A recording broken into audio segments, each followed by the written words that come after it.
Hello there. This is our special spot. This is where my great granny supposedly used to come up and sit and relax and get away from the kids. Supposedly the kids used to be quite tyrants. There were three boys, and she used to come and have some time out up here. So this is quite an interesting spot because I always think it's quite an interesting idea that how it's changed through the years and how shifting baseline really sort of kicks in here.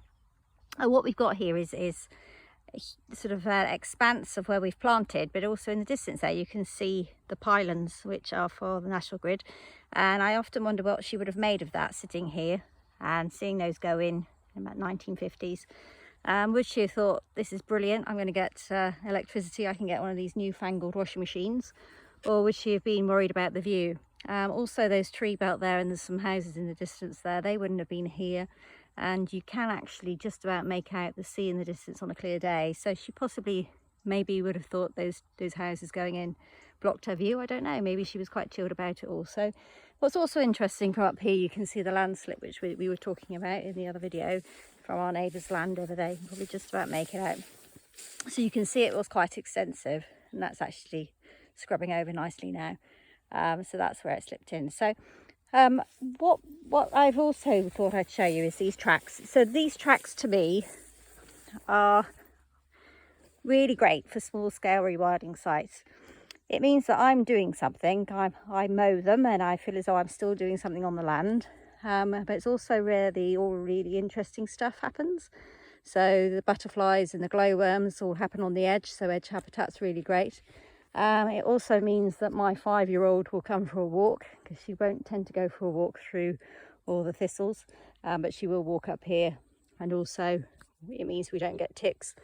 So so when people come, they can come for a nice walk around on these tracks. So I thought what I'd do today is go for a walk round, and you can see on these tracks all the different trees growing. What we've got here is more trees planted, a mixture of locally natives, so they look at the list and they decide what should be planted here. Obviously with ash dieback they couldn't plant ash, so they've replaced that ash with hornbeam.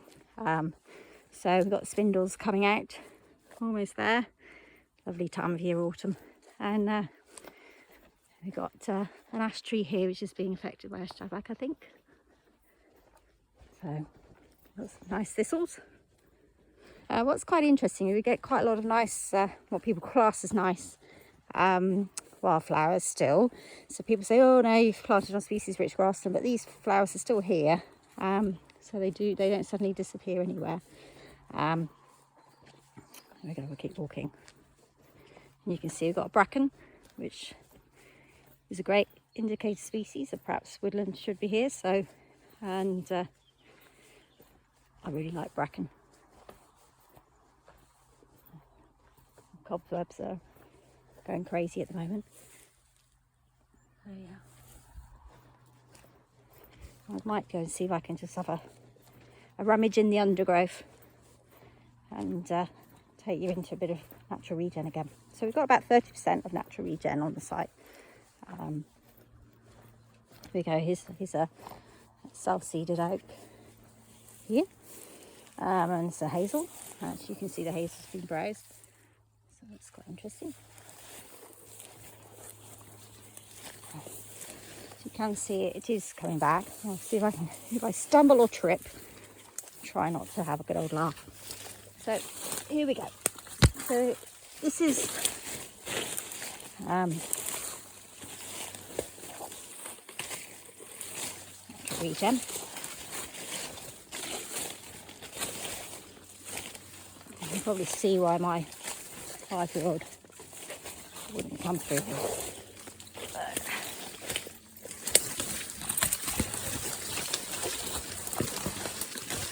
What's quite interesting through here is it talks about it's our boundaries really. The boundaries are really interesting for small scale sites because they have a huge effect on what you can do.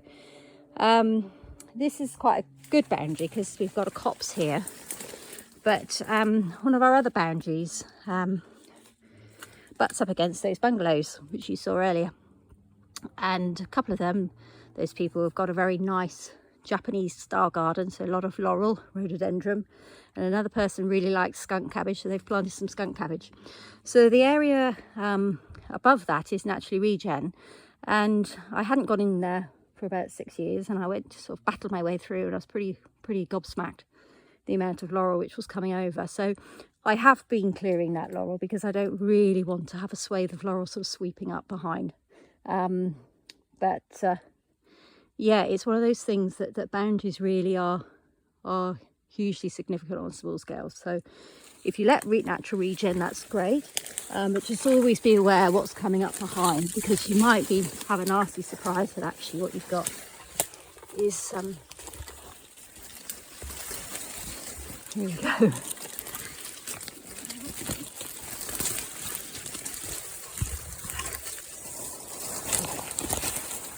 Here we go.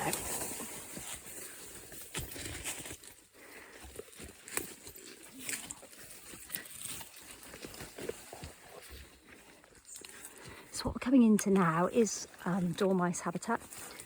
We know we've got nesting dormice here. So I'll just try to be a bit quieter. This is a lovely oak tree, which is a self-seeded oak tree. Here we go.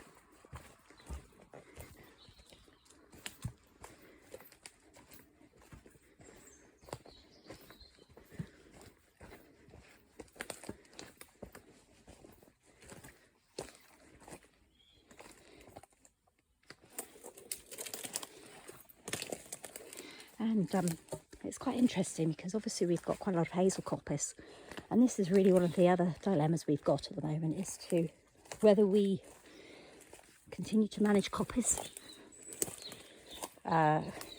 Is that rewilding? I don't know. Perhaps you guys could comment. You know, if we don't continue to coppice, will we lose our dormice? And you know, it's one of those decisions. And one of the other things we have just seen, which you may have spotted, is a grey squirrel. Grey squirrels have been really influential as well on our site, is that they've been ring barking some trees. So again, we've had natural regen, and you think, whoa, these birch trees are doing really well. And then within one season, the squirrels will ring bark them, and then the birch tree will die. And that's had another thing about natural regen, so you've got to keep your eye on. We do actually control squirrel numbers. Supposedly they will only ring bark trees if their density is too high. This is rather a lovely spot. Again, I'll let you listen to the bird song.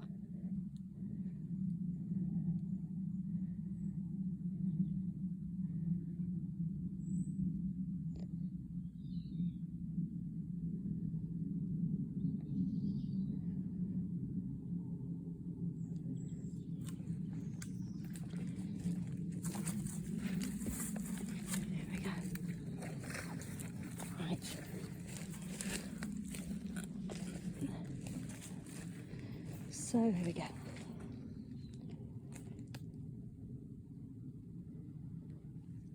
So our site is for nature.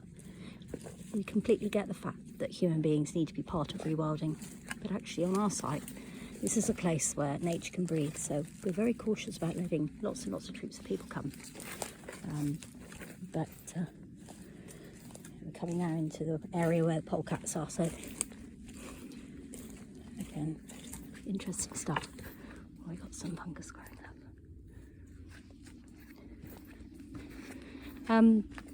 So another question we always get asked is about monetising rewilding. How are you going to make money at it? Well, we do have a holiday let. People do come and visit our holiday let because it's a railway carriage, and people like staying in a railway carriage. The halls are coming out there. But also, we tend to find actually in past COVID, since people can't go away, we've had a lot of people come and stay who would normally be in Africa looking at wildlife there. And when they come around with us, they're amazed that actually these things live in this country. So it's about re-engaging people with what native wildlife is and should be here. That's a nice, lovely briny there. And I think that's a really, really important thing, that people start really, really cherishing our wildlife. So so we have a holiday let, and we have other jobs, and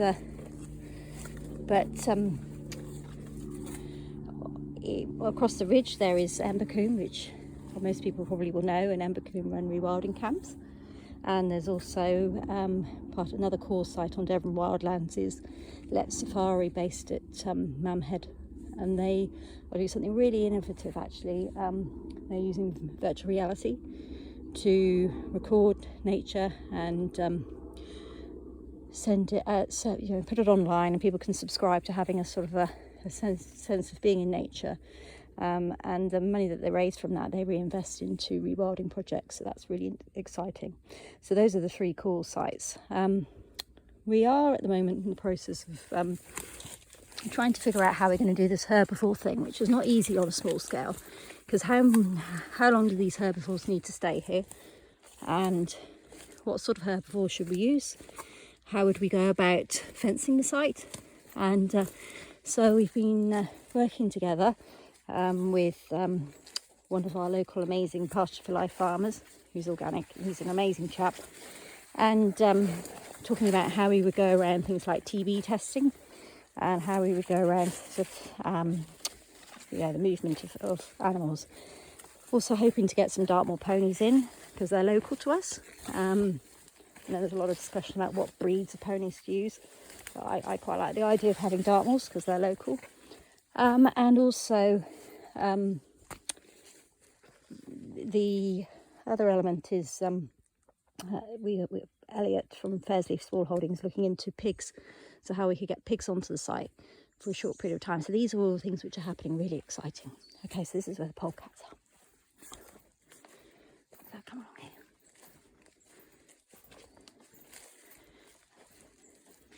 And you might also have noticed that, like, oh, there we go, look, deer.